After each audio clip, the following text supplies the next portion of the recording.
Swat carving is an ancient art that goes back 2,000 years in modern-day Pakistan.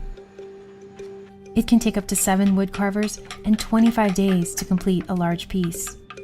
A small mistake could ruin it all.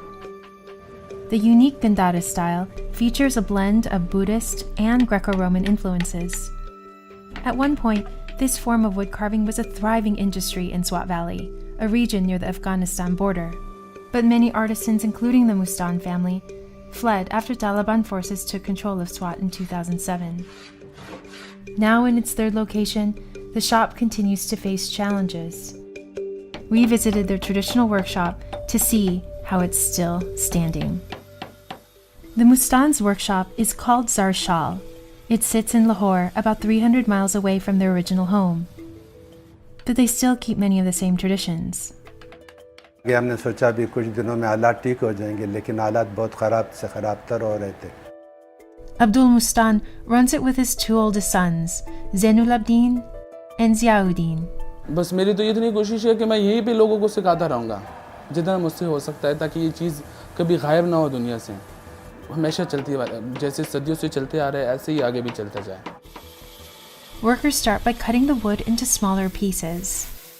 They use both electric saws and hand saws.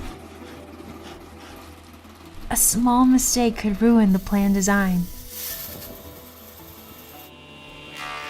They sand the wood down and then they plane it, making the surface smooth, clean, and flat.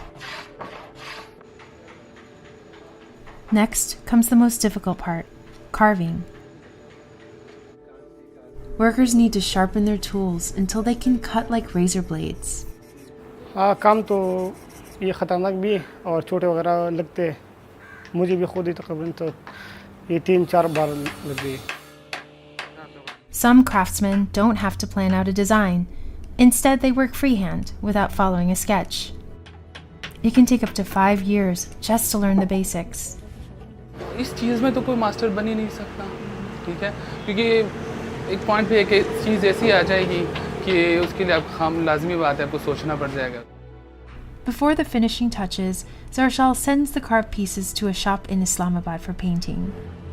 Workers assemble and finalize them here once they return. They treat the wood with potassium. This solution gives off a bright red hue when first applied. The color will turn brown as it dries, giving it an antique look. Then they apply furniture polish. Finally, they coat each piece with a sealant before sending it off to customers. A large item like this dining table can cost up to 150,000 Pakistani rupees, or $860. The intricate and tight patterns are what set Swat carving apart from others. आप जहाँ भी देखेंगे इसमें zigzag होगा, मतलब ऊंचाई और नीचे और ये खामखा इसमें होगा. Gandhara style originates from the Buddhist civilization that spread through the region in the 3rd century BC. Swat Valley, the birthplace of this carving style, was once a part of it. To this day, the Buddhist influence is evident in Swati carving's grid-like order, which gives a sense of harmony and balance. Even as borders and cultures changed over hundreds of years, the art survived. Abdul established his first shop in the Kwazakela area of Swat Valley in 1996 after he retired from the Pakistani army. But the Taliban occupied the region in 2007 and shut down many forms of arts and entertainment. The shop started receiving threats. Abdul himself was a target. As a retired soldier, he was considered an enemy of the Taliban. सब लोग मुझे फौजी लाला के नाम से पुकारते थे. मेरा असल नाम बहुत कम लोग जानते हैं, तो उस वक्त जो है वो निकलना मुश्किल हो गया था.